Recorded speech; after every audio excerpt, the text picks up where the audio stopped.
Colonel Leonardo, kilala ho nyo ba si Colonel Garma? Yes, Mr. Chair. Madalas ho kayo magkita? Nung araw po, Mr. Chair, madalas kami. Bumibisita din po siya sa CIDG station, sa opisina nyo, hindi po ba?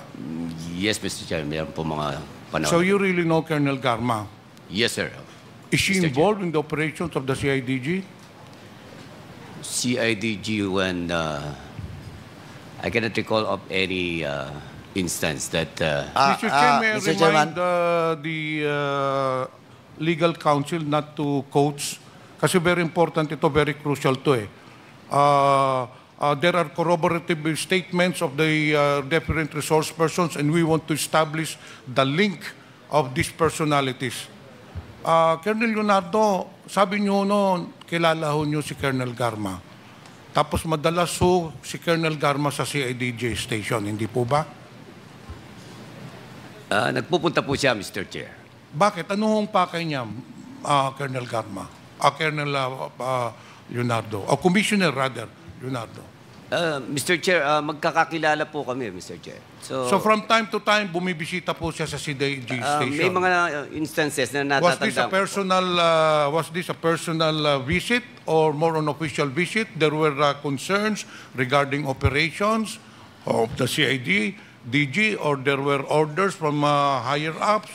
O ano hong pinag-uusapan niyo pag bumibisita po si Colonel Garma? Meet and greet lang po, Mr. Chair. Kasi po, nasa isang compound po kami before sa Davao City Police Office. Isang compound lang po yon, nandun sa So in loob. short, dahil pero kayo po ay mga police, kayo po ay mga operatives, hindi po maiwasan natin na nag-uusap-usap din po kayo ng mga operations, hindi po ba? Ano yun? That is Possibly, Mr. Chair. That is peer group, hindi po ba? Kung ang mga kapulisan, ang pinag-uusapan ng operation, mga congressman, pinag-uusapan, anong batas ang gagawin? O kung usually ganun yan po nangyayari. So may pagkakataon na pinag-uusapan noon ninyong operations, hindi po ba? Wala po kasi akong matandaan, Mr. Chair, na nakapag-usap ako tungkol Okay, sa anyway, operation. Mr. Chair. Inamin na ho kanina ni Colonel Garma that there was a time in July of 2016 na pumunta siya doon sa opisina mo, nandun po kayo, nandun po din bumisita si Colonel Padilla. Hindi po ba? Pasensya na po, Mr. Chair. Hindi ko po matandaan yung instance na kami nagkita ni Commissioner Leonardo, Colonel remember Padilla. that you're under oath. Yes, Mr. Chair. Hindi ko po matandaan There are po. two persons here testifying that you had a meeting in CIDG against only you. And yung isa sinumpaang salaysay pa, and kanina si Colonel Garma sinabi, indeed, she was there, kayong tatlo, ito, na lang ang pag-usapan natin. The fact remains na doon sa CIDG, Davao Station, nagkasama-sama kayong tatlo. Yung pong sinabi ni Colonel Padilla, yun din pong sinabi ni Colonel Garma, Colonel Leonardo, o Commissioner Leonardo rather. Mr. Chair, ang totoo po, wala po talaga akong matandaan na instance that we, together with two of them, Totoo po ba yun, Colonel Garma? Sabi nyo kanina, it's on record, Mr. Chair, that Colonel Garma stated that she went to the office of Commissioner Leonardo in the presence of Colonel Padilla. And it is on record. Colonel Garma, sino po talaga nagsasabi ng totoo nito? Mr. Chairman, can I interject? With the indulgence of Congressman Yes. Pimentel, Of course. SDS Gonzales, you are recognized. Mr. Chairman, based on the affidavit of second supplemental affidavit of Superintendent Gerardo Padilla, pwede niyo bang basahin itong number 5 na salay sa inyo? Comsec, pakibigay lang po para yung tanong ni Congressman Pimentel malinawan. Thank you po.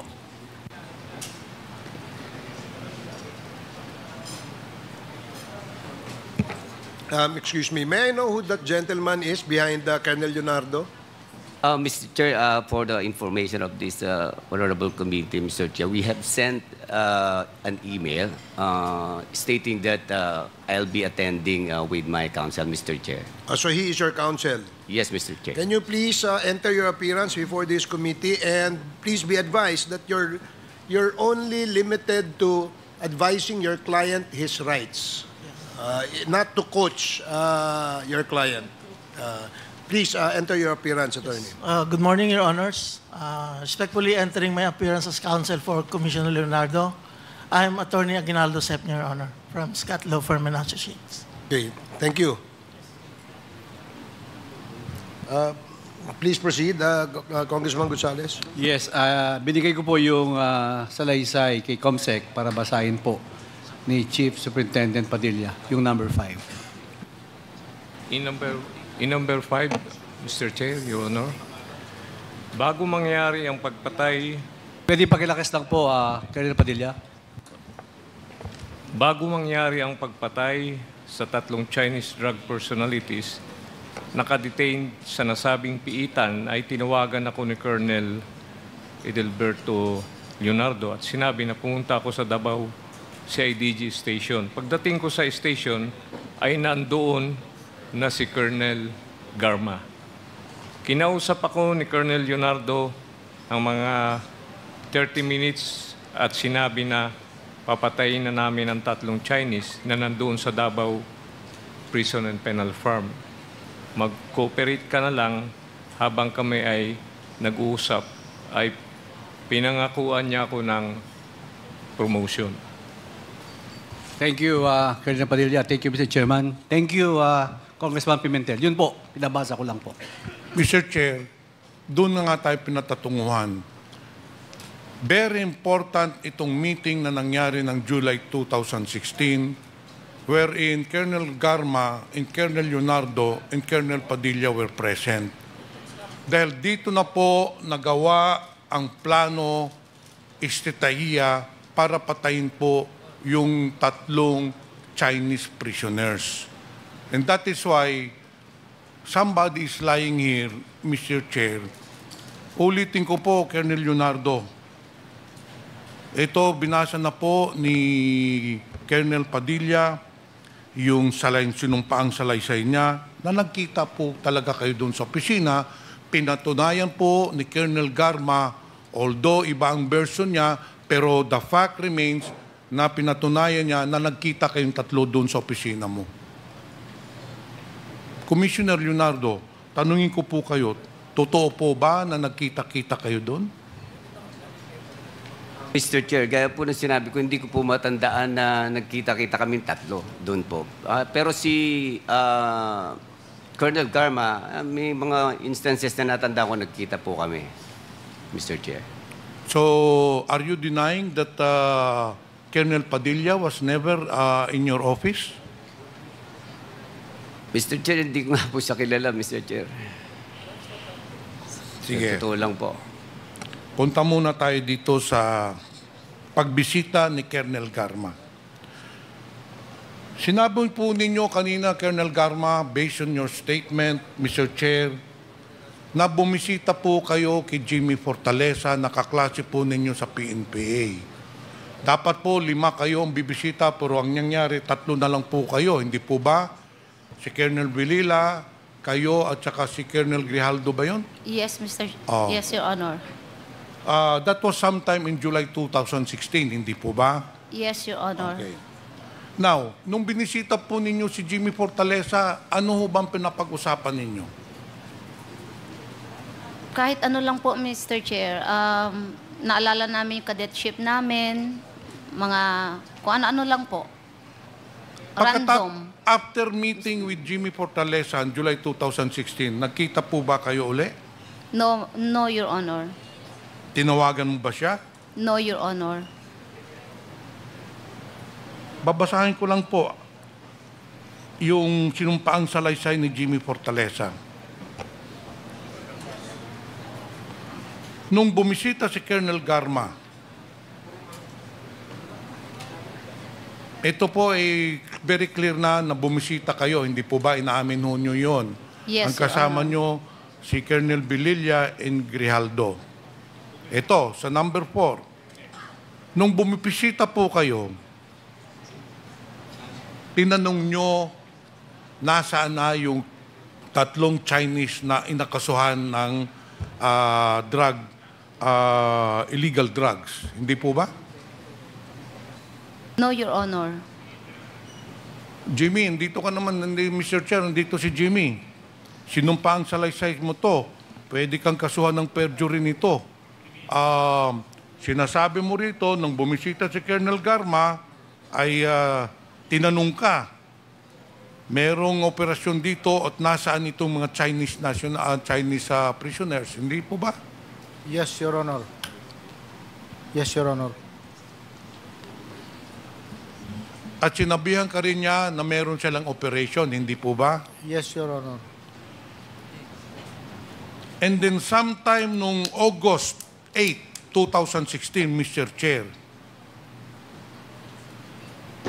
or prior to August 8, 2016, Mr. Chair, tinawagan ka ni Colonel Garma at kinausap ka at inutusan ka na sabihin, kakausapin niya si Colonel Padilla. Hindi po ba? Yes, Your Honor. At pagkatapos ng tawag na yon, pumunta ka kay Colonel Padilla at binigay mo yung cellphone, tapos nag-usap po sila. Nandun ka nung nag-usap sila sa telepono ni Colonel Garma. Hindi Yes, po ba? Yes, Your Honor. Okay. Ngayon, ano ba ang pinag-usapan ninyo, Colonel Garma, nung tumawag ka kay Colonel Padilla? Hindi po ako tumawag sa kanya, Mr. Chair. Your Honor. Colonel Padilla, sinumpaang salaysay ho ninyo ito. 2 affidavit po na sinabit ninyo na dito sa paragraph 5. Tumawag po sa inyo si Colonel Garma at ito po ang sinabi ni Colonel Garma. May mga tao kami dyan na gagawa at huwag mo na questionin, and whether you like it or not, we will operate and do not interfere. Baka madamay pa pamilya mo. In short, you were already giving instructions to Colonel Padilla na merong ang operasyon yon. What we mean by operation, tinanong ko na si Colonel Padilla niya nung huling hearing, ay papatayin niya yung 3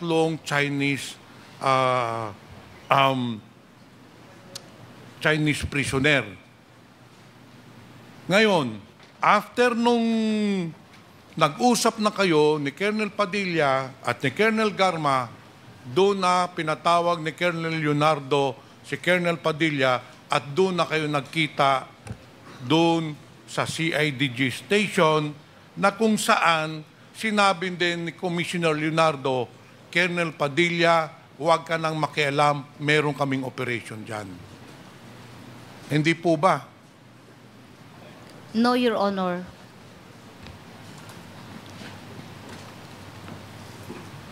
Mr. Chair, sa insidenteng ito po, it has all the footprints, fingerprints, quote-unquote, so to say, of Colonel Garma.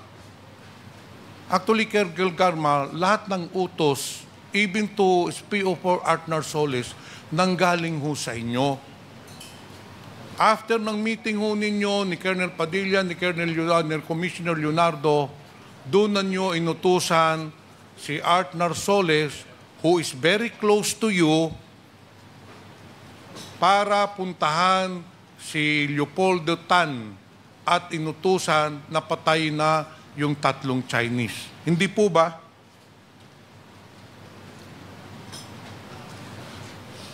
No, Your Honor.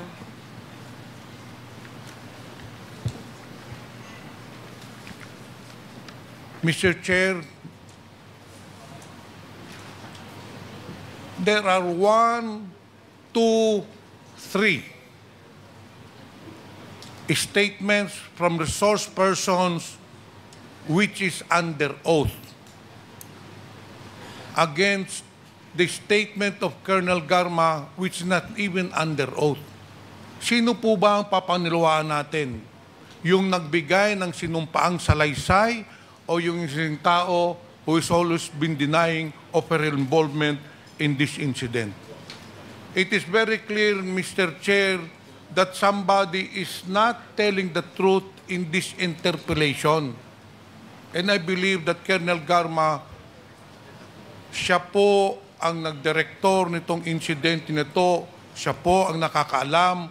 He had contacts with Jimmy Fortaleza, he had contacts with Colonel Padilla, ito po ang mga sinumpaang salaysay. So I believe, Mr. Chair, that Colonel Garma is lying to her teeth. Yun lang naman po ang gusto naming malaman. Ito pa, Mr. Chair. Na-establish na po natin sino po nagsisinungaling dito. It is perceived, not only in Davao City, but in the ranks of policemen, among your peers, that you are very close to President Duterte. Is that true? That is their perception, Mr. Chair. Pero that perception is believable, Colonel Garba and Mr. Chair. Why? Yung pag-appoint ho sa inyo ng PCSO, hindi ho ordinaryong trabaho yan that you just go for a job interview, you just apply for a position.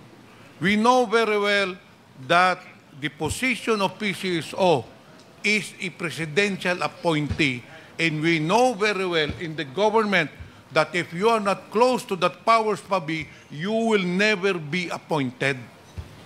Kahit po wala ho tayong application form, kahit po walang a job interview, pag malapit ka po sa appointing authority, you will be appointed.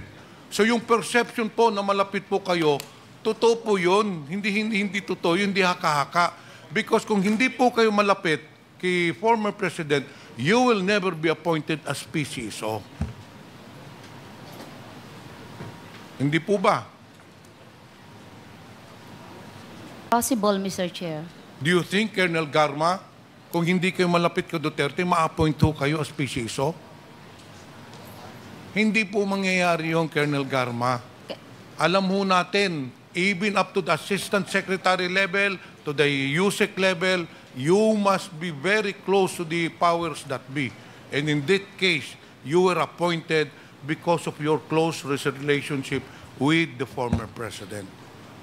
Congressman Pimentel, if I may interject, kay Colonel Garma, yung bang pagkakataon na, di ba, sinabi mo na in-applyan mo yung position Yes, Mr. Chair. na as General Manager ng Yes. PCSO? Yes, Mr. Chair. During that time, was the position of General Manager vacant when you applied for the position?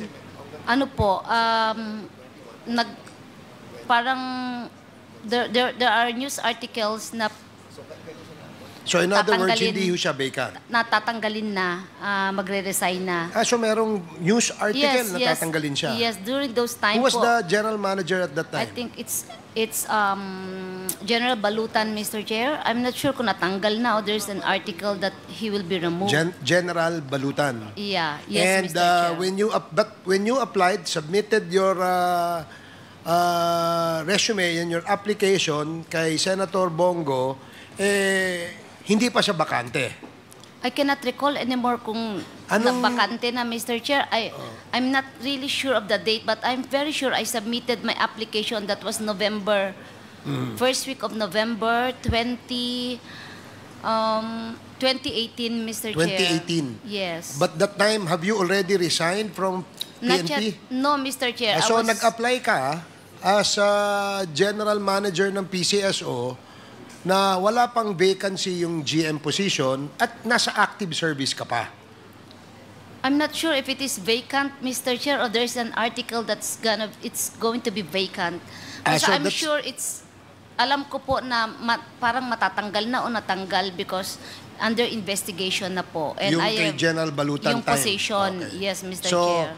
So sa madaling sabi, Colonel Garma, during the time, because you're not sure yet whether kasi meron ng, I think, investigation nga, tama, no? Kay Yes, Mr. Chair. General Balutan that time, Inapplyan mo na, anticipating na matatanggal si General Balutan. Yes, Mr. Chair. Okay, is that a correct assumption? Yes, Pangalawa, yes, Mr. Chair. You're not yet sure kung tatanggapin yung application mo as the PCSO General Manager that time kasi ongoing investigation and you were still in active service. Yes, Mr. Chair. Okay, sige. Thank you, Colonel Garma. Mr. Congressman Chairman. Pimentel.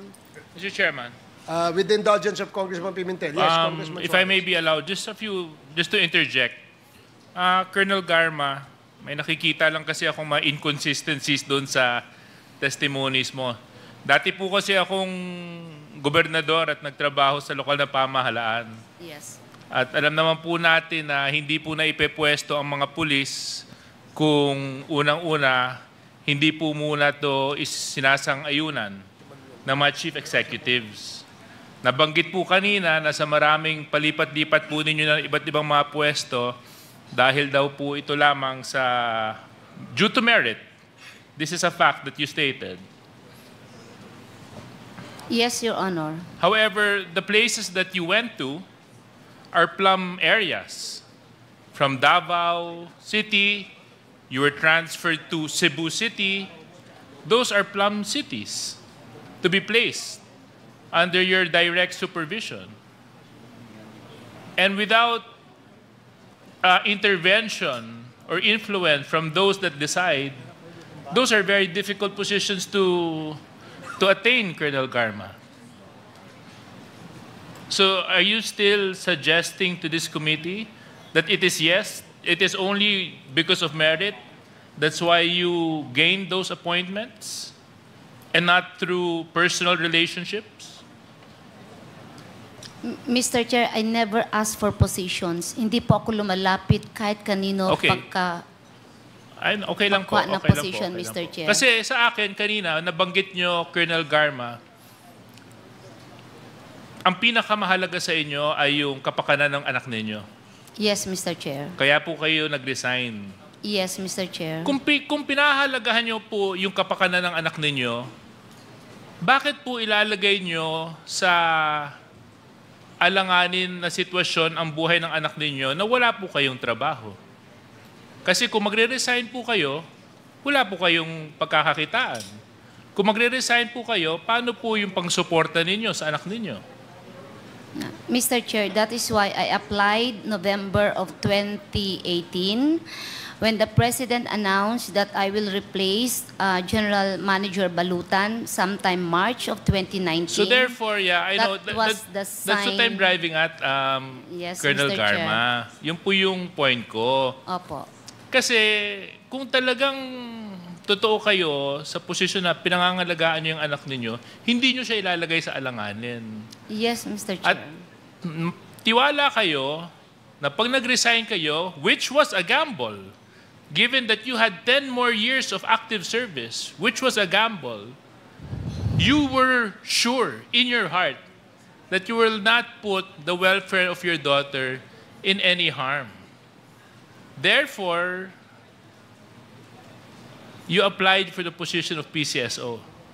A position so plumb and so sweet that only the handpicked chosen one of the president will be given.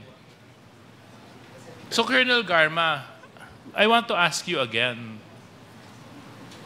how do you explain or characterize your relationship with the former president? It is very professional, Mr. Chair. Very professional. Yes, Mr. Chair. So meaning, in many times and many occasions, nag-uusap kayo. May I be clarified kung anong pag-uusap yun, Mr. Nag-uusap. Chair? Only when necessary, job-related, Mr. Chair. Okay. That's it. That's all my point, Mr. Chairman. I just wanted to put that in the records kasi lang medyo inconsistent ng yung mga nasabi po ninyo, Colonel Garma. Maraming salamat. Mr. Chair, can I proceed? Malapit na ako matapos. There are two more points that I would like to drive at and emphasize. First point is that there was indeed a close contact or several contacts between Colonel Garma and Jimmy Fortaleza. Ang una pong pag-uusap nila noong July 2018, nung bumisita po si Colonel Garma kay Jimmy Fortaleza kasama si Colonel Villela and Colonel Grijaldo. Ito po ay inamin po ni Colonel Garma kanina po, 2 beses niyo po inamin na it's true that nakipagkita siya kay Jimmy Fortaleza. At doon sa pagkikita po, sinabihan niya si Jimmy Fortaleza na magkakaroon po ng operation sa Davao Penal Colony. Yung pangalawang contact po nila, nangyari po nung tinawagan niya si Jimmy Fortaleza po at nakiusap siya na dalhin yung cellphone para makausap ni Colonel Garma si Colonel Padilla. At doon sinabihan din si Colonel Padilla ni Colonel Garma na may operation doon at huwag sila makialam. Pangalawang beses po yon. Ang pangatlong beses po, tumawag po uli si Colonel Garma noong August 8, 2016 kay Jimmy Fortaleza. And then sinabihan niya si Jimmy Fortaleza, this could be probably after the meeting in CIDG station, after the plan was hatched. Sinabihan niya, Bok, ako na bahala. May mga tao na kami dyan. Probably, I assume that this was after na nakontak na si Leopoldo Tan and si Magda Daro na patay na nga yung Chinese prisoners. So, there were already 3 occasions wherein Colonel Garma had a contact with Jimmy Fortaleza and personally talking to Jimmy Fortaleza whether on the phone o dun sa Dapicol. Ang pang-apat po, nung August 11 na, nung pinasok na po yung 3 bilanggo na Chinese na para patayin, tumawag din po ulit si Colonel Garma kay Jimmy Fortaleza at sinabayhan, huwag mong pabayaan yung 3 bilanggo, bigyan mo, alagaan mo, bigyan mo ng pagkain. So it's very clear, Mr. Chair, that it was Colonel Garma who was directing everything to kill these 3 Chinese nationals. Ngayon, I'd also like to establish a point wherein doon sa affidavit ni Joby Espinido that during the war against drugs, there indeed was a reward system. Kung makapatay ang pulis ng mga drug lord or whatever na involved sa kaso ng droga, there was a reward system wherein binibigyan ang pulis na nakapatay ng 20,000. Now accordingly, nanggaling sa STL yung pondo na ibayad doon sa mga reward sa mga pulis. Colonel Garma, totoo po ba na nanggaling ang pera para sa reward system? Nanggaling po ba sa STL? No, Your Nung kayo Honor. po ay nakaposisyon? No, Your Honor. Pero inamin ho ninyo na noong November 2021 and during your stint as STL ahead, nagbibigay po kayo ng pondo sa PNP, hindi po ba? It's on record. You gave 22 million pesos to PNP na ang pera galing sa STL. That is charge to charity fund. There is a board resolution and the STL IRR provides for it that we provide a portion of the charity fund to the Philippine National Police and NBI for medical programs, Mr. Chair. Mr. Chair, prior to your stint, Colonel Garma, yung STL operations po, sinuspend ho yun. But in 2019, nung umupo kayo, nilift ho ninyo yung suspension, hindi po ba? No, Mr. Chair. Well, on records, nakalagay po dito, kayo ho nag-lift ng suspension ng STL operations. Yeah, it was lifted. No, it was suspended during my time, Your Honor, and it was lifted during my time, Your Honor. Bakit ho ninyo suspend? It was suspended because during the time when I assumed as the General Manager of PCSO, Almost one half of STL agents po ay may utang sa PCSO. More than 5 billion. Pero kayo din po ang nag-lift, hindi po ba? Yes, Mr. Chair, after the implementing rules and regulations was approved by the Office of the President, Mr. Sa Chair. tingin niyo, Madam Garma, hindi ba kaya yung binibigay niyong pera sa PNP, sa NBI, nagamit as a reward dun sa mga nakapatay ng mga drug lord? Hindi po pwede yun, Mr. Chair. Kasi po, kayo na po nagsabi sa isang interview noon na ang income na generated sa STL and Lotto ay nagbibigay po kayo ng portion sa NBI and PNP bilang reward sa mga efforts nila na labanan ang underground illegal gambling and illegal drugs. Hindi po ba? No, Mr. Chair. It's not a reward, Mr. Chair. It's to fund their medical programs, and it's very clear in the charter, Mr. Chair. Mr. Chair, I have no further question.